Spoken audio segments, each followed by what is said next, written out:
ఓం శ్రీ గురుభ్యో నమః. శ్రీ శ్రీ శ్రీ యోగి రామానంద గురుపాదుకా పూజయామి. రమణప్రియ పురాణం 75 మంది ప్రత్యక్ష శిష్యుల అంతరంగ ప్రయాణం. శ్రీ రమణుల వారి శిష్యుల్లో ఒకరైనటువంటి సూరి నాగమ్మ గారి గురించి ఈరోజు మనము తెలుసుకుందాం. జనవరి నెల మధ్యలో కనుమ పండుగ నాడు భారతదేశంలోని జనులు గోవులకు, వృషభములకు అంటే ఎద్దులకు తమ కృతజ్ఞతలు తెలియజేసుకుంటారు. వాటికి విశ్రాంతినిచ్చి వాటిని కడిగి కొమ్మలకు రంగులు రాసి అంటే వాటి కొమ్ములకి పూసలతోనూ గంటలతోనూ అలంకరించి వాటిని ప్రేమగా చూస్తారు. ప్రతి సంవత్సరం ఆ దినమున నేను భగవాన్ పాతహాలుకు గిరికి మధ్యనున్న గోవు లక్ష్మి సమాధిని సందర్శిస్తాను. అప్రయత్నంగా నా మనసు గోవు లక్ష్మి చివరి రోజును గుర్తు చేసుకుంటుంది. 1948లో ఆమె మరణించినప్పుడు నేను ఆ సంఘటన జరిగిన చోటనే ఉన్నాను. భగవాన్ లక్ష్మి పక్కనే కూర్చుని తన చేతులను ఆమెపై ఉంచి ఆమె ఉపశమనమును, శాంతిని పొందే విధంగా అనుగ్రహాన్ని కురిపించారు. భగవాను ఆ ప్రదేశాన్ని వీడి వెళ్ళగానే లక్ష్మి నిశ్చలంగా కన్నులు మూసుకొని పడుకుని ఉంది. ఆ విధంగా అరగంట పైగా ఉన్నది. అప్పుడు సూరినాగమ్మ ఆమె తలను ప్రేమతో తన చేతుల్లోనికి తీసుకొని తన ఒడిలో ఉంచుకున్నారు. గోలక్ష్మి తుది శ్వాస విడిచిన పిమ్మట సూరినాగమ్మ ఆ విషయాన్ని భగవాన్కి తెలిపారు. గోవులక్ష్మి సంవత్సరీకమునకు కొన్ని రోజుల ముందు సూరినాగమ్మ ఆమె గ్రామానికి వెళ్ళవలసి వచ్చింది. లక్ష్మి సంవత్సరీకానికి ముందు రోజు భగవాను సూరినాగమ్మ వచ్చారా అని పదే పదే తన పరిచారకుల్ని ప్రశ్నించారు. ఆమెకు రేపు లక్ష్మి సంవత్సరీకమని తెలిపారా అని కూడా అడిగారు. ఆ మర్నాడు కూడా ఆయన అలాగే అడిగారు. సూరినాగమ్మ రానే వచ్చారు, కానీ కాస్త ఆలస్యంగా వచ్చారు. ఆమె నేరుగా లక్ష్మి సమాధి వద్దకు వెళ్ళి తర్వాతే భగవాన్ దర్శనానికి వచ్చారు. ఆమెను చూడగానే లక్ష్మీ మందిరానికి వెళ్ళారా అని భగవాన్ అడిగారు. భగవాన్, లక్ష్మి, సూరినాగమ్మ అనే త్రిభుజము నా హృదయంలో పదిలపరచబడింది. సుమారు 100 సంవత్సరాల కిందట బాల్య వివాహాలు భారతదేశంలో వ్యాప్తి చెంది ఉండేవి. వివాహమైన పిమ్మట ఒక బాలిక మృతి చెందితే ఆమెను వివాహమాడిన బాలుడు పునర్వివాహం చేసుకునేవాడు. కానీ భర్త మృతి చెందితే మాత్రం ఆ బాలిక జీవితాంతం కఠోరమైన నియమనిష్టలతో గడపవలసి ఉండేది.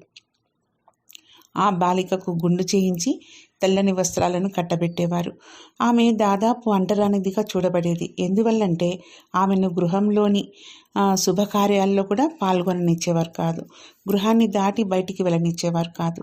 కాబట్టి ఆధ్యాత్మిక జిజ్ఞాస గల వితంతువులకు ఏ ప్రాపంచిక వ్యాపకం లేకుండా ఆధ్యాత్మిక మార్గంలో ఉండుటకు తేలిక అయ్యేదన్నమాట.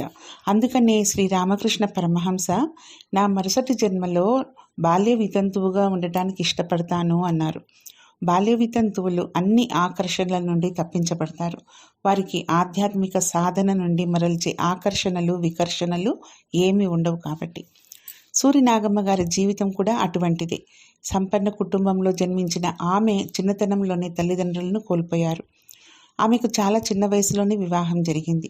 వివాహమైన 12 సంవత్సరాల లోపే ఆమె భర్తను పోగొట్టుకున్నారు. నాగమ్మ గారు శ్రీరాముని ధర్మపత్ని అయిన సీతమ్మ అడుగుజాడల్లో నడవాలనుకునేవారు. అందుకే ఈ విషాద సంఘటన తట్టుకోలేనంత హృదయ విదారకంగా అనిపించింది. ఆమె ఎప్పుడూ కూడా తన గదిలో తలుపులు గడిపెట్టుకొని ఎవరిని చూడటానికి, ఏమీ తినటకు ఇష్టపడకుండా ఉండేవారు. తత్ఫలితంగా ఆమె పోషకాహార లోపం వల్ల బలహీనంగా తయారయ్యారు. ఈ దురదృష్టం మధ్యలో మహాత్ముల గురించి ఎవరైనా పాటలు పాడినా, మాట్లాడినా ఆమెకు ఎంతో ఉపశమనంగా అనిపించేది. అందువల్ల ఆమె మహాత్ములను గురించిన గ్రంథాలను చదువుతుండేవారు. మహాత్ములతోటి అనుబంధం కలిగి ఉండాలనే కోరిక ఆమెలో ఉత్పన్నమైంది. ఈ ఆధ్యాత్మిక బీజం అచిరకాలంలోనే వృక్షంగా మారటం కాదు, పెద్ద అందమైన పూల తోటగా మారింది. పాఠశాల విద్య లేని నాగమ్మ గారు తన మాతృభాష అయిన తెలుగును స్వయంగా నేర్చుకున్నారు. ఆమె రామాయణ, భారత, భాగవతాలను చదివారు. భాగవతంలో భగవంతుడు కపిలుని రూపంలో బాలునిగా తన తల్లి దేవహూతికి ఆత్మసాక్షాత్కారం పొందే విధానాన్ని బోధించే ఘట్టము ఆమెను ఎంతో ఆకర్షించింది. అది నాగమ్మ గారి జీవితాన్ని మలుపు తిప్పింది. ఆమెలో ఆధ్యాత్మిక గ్రంథాలను చదవాలనే తృష్ణ పెరిగింది. ఎవరైనా మహాత్ముని కలుసుకొని సేవించాలని ఆమె కోరుకున్నారు. ఒక రాత్రి నాగమ్మ గారికి కల్లో దక్షిణామూర్తిని పోలిన సిద్ధపురుషులొకరు కనిపించారు.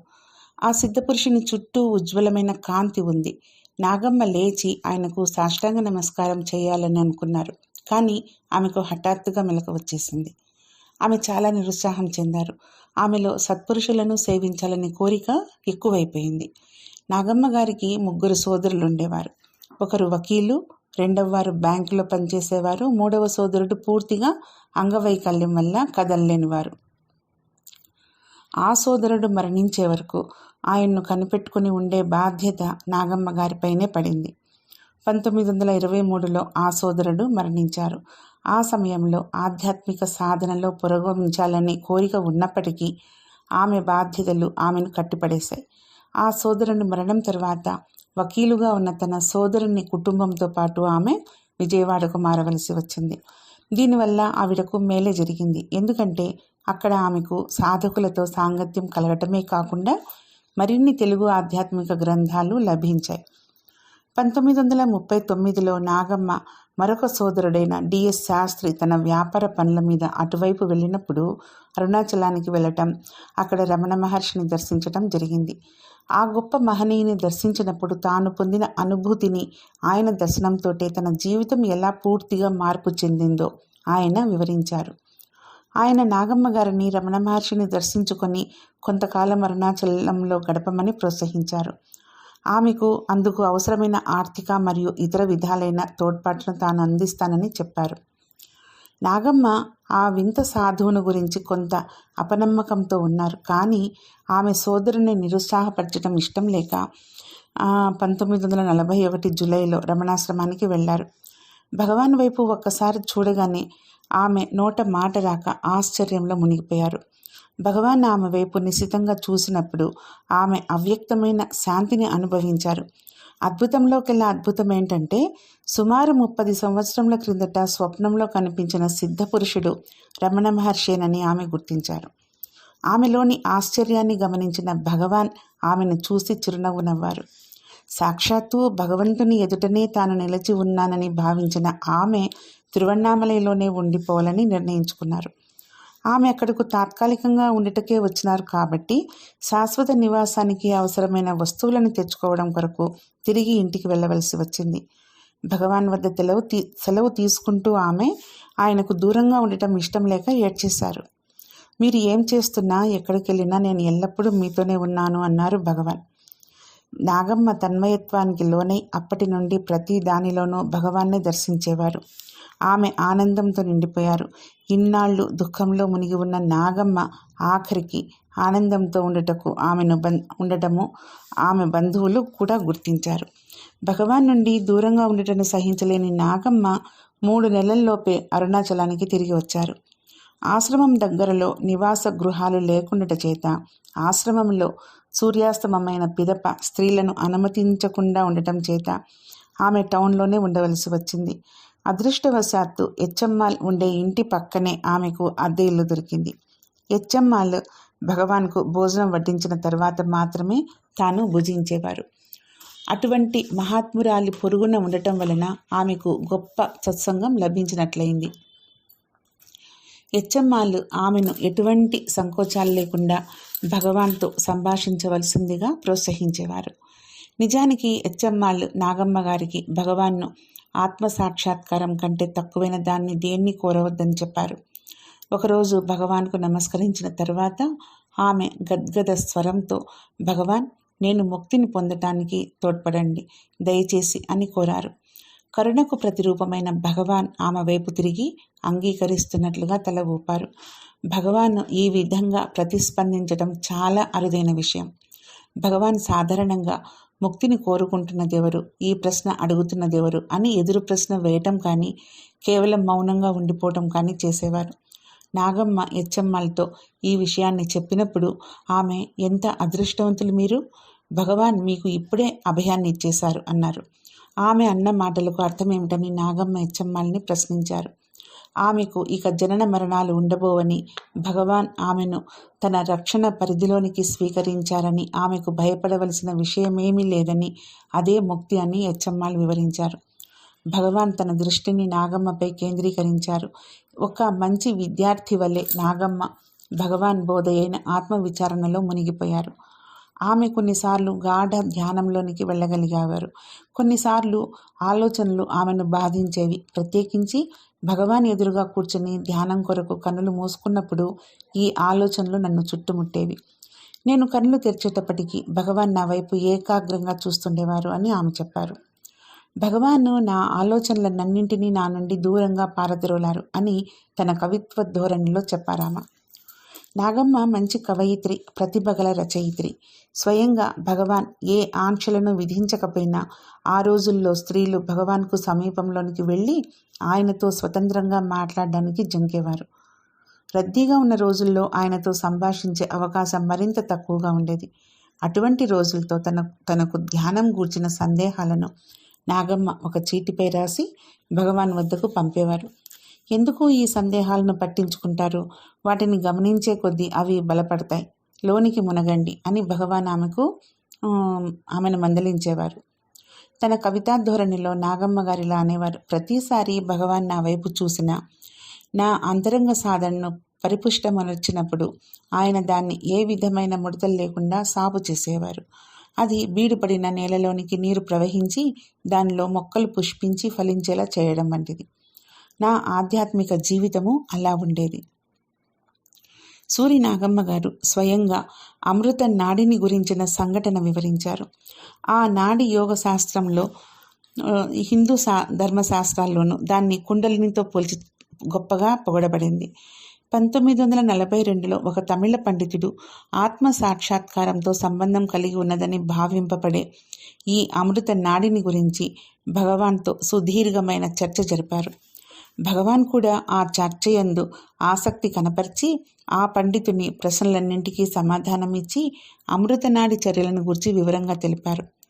నాగమ్మ గారికి ఈ విషయం మీద ఏ పాటి పరిజ్ఞానం లేనందువల్ల ఆమె అయోమయంలో పడిపోయారు. ఆ పండితుడు వెళ్ళిపోయిన పిమ్మట ఆమె భగవాన్ చెంతకు వెళ్ళి ఆ చర్చకు సంబంధించిన వివరాలను అడగటం ప్రారంభించారు. ఆమె వాక్యాన్ని పూర్తి చేసే లోపల, మీరెందుకు వీటన్నింటి గురించి చింతిస్తారు అని భగవాన్ అడిగారు. భగవాన్, మీరు గత 4 రోజులుగా ఈ విషయాన్ని చర్చిస్తున్నారు, అందుకని నేను కూడా తెలుసుకోవాలని మీ నుండి అనుకుంటున్నాను అన్నారు నాగమ్మ. ఆ పండితుడు శాస్త్రాల్లో వ్రాయబడిన విషయాలను గురించి ప్రశ్నిస్తున్నారు. నేను వానికి సరైన సమాధానాలు ఇస్తున్నాను. మీరు దాన్ని గూర్చి ఎందుకు ఆలోచిస్తున్నారు? మీరెవరో మీలోనికి తెరచి చూసుకుంటే చాలని చెప్పి భగవాన్ కరుణాపూరితులై ఆమె వైపు చూసి చిరునవ్వు నవ్వారు. తిరిగి 2 రోజుల తర్వాత అదే విషయం చర్చకు రాగా భగవాన్ అది కేవలం ఒక భావనయే అన్నారు. నాగమ్మ గారు అమృతనాడి గురించి తెలుపబడిన విషయాలన్నీయును భావనలేనా అని ప్రశ్నించగా భగవాన్ ఈ విధంగా నొక్కి వక్కాణించారు. అవును, కాకుంటే మరేంటి, అది కేవలం భావనయే కదా. ఈ శరీరమే ఒక భావన అయినప్పుడు అది భావన కాక మరేమవుతుంది? పిమ్మట భగవాన్ నాగమ్మ గారిని కరుణాపూరితులై చూశారు. ఆ క్షణంలోనే ఆమె సందేహాలన్నీ పటాపంచలైపోయాయి.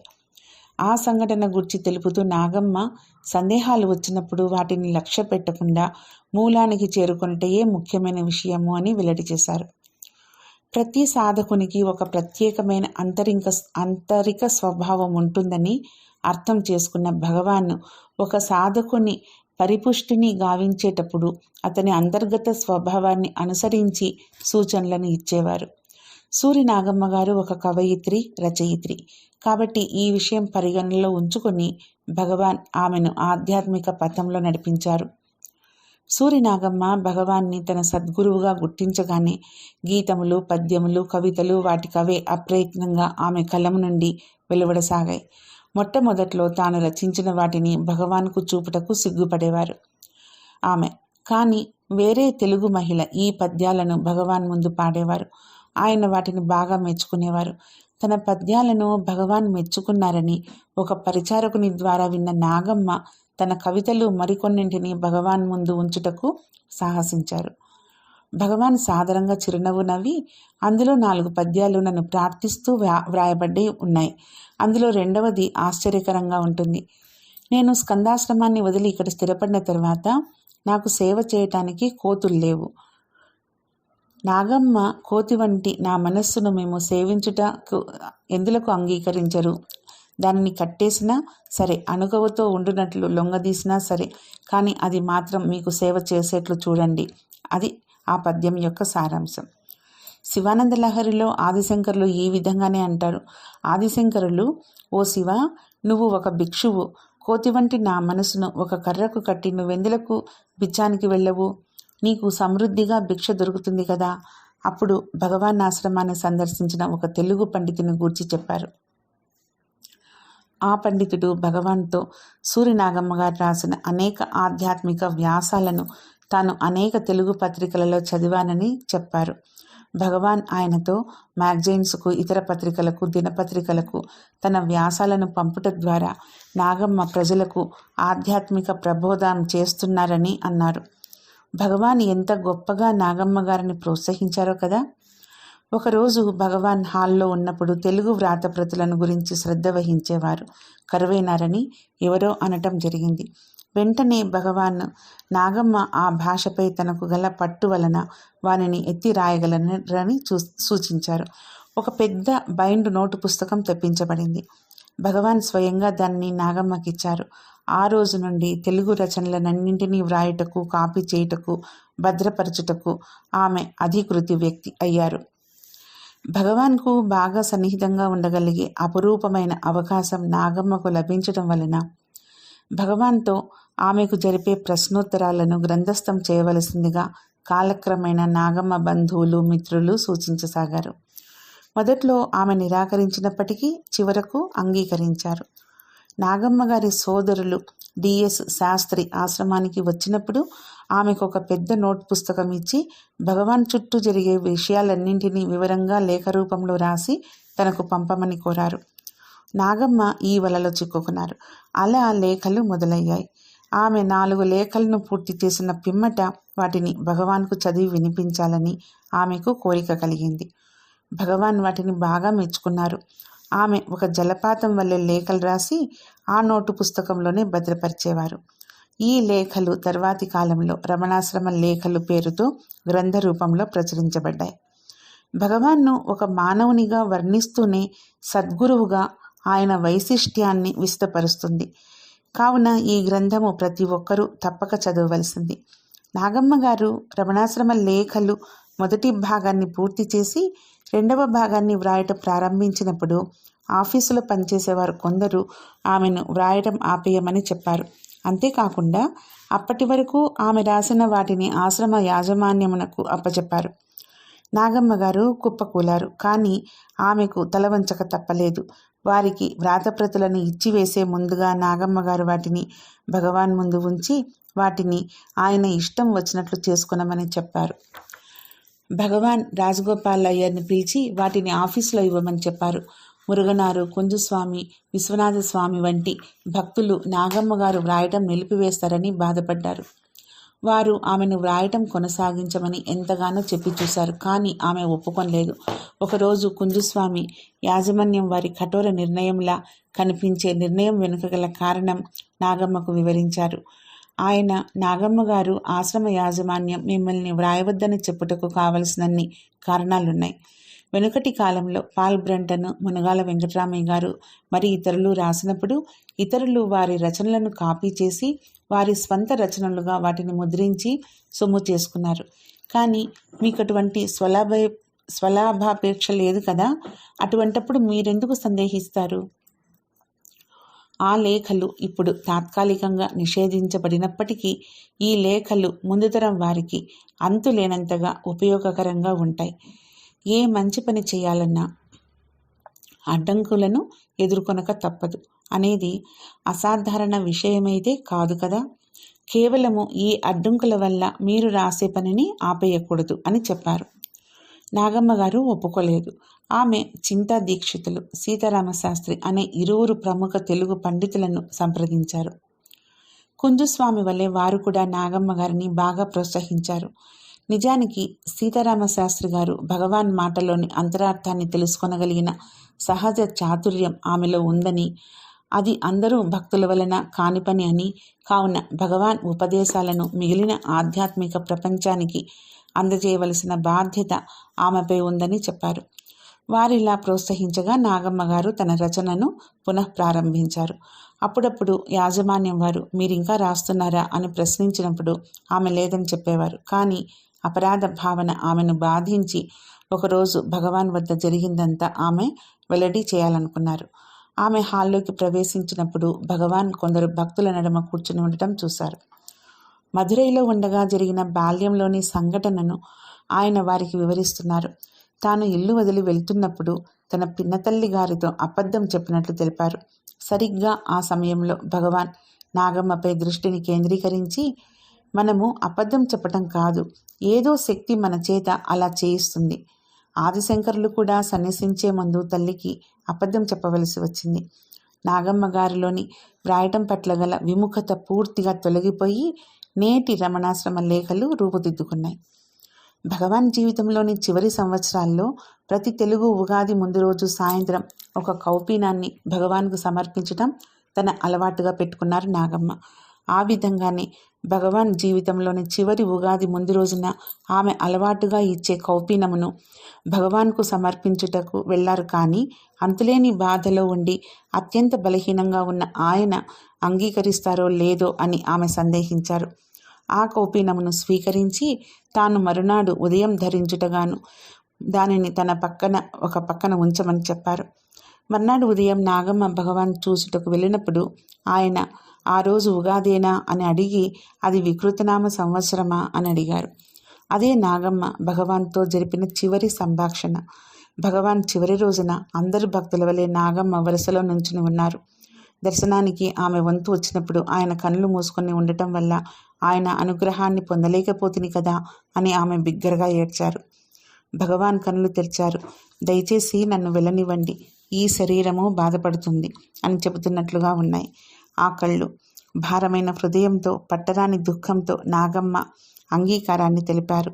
భగవాన్ ఆమె వైపు చూసి అనుగ్రహిస్తున్నట్లుగా చిరునవ్వు నవ్వారు. భగవాన్ సమాధి చెందిన తర్వాత నాగమ్మ స్వగ్రామానికి వెళ్ళారు.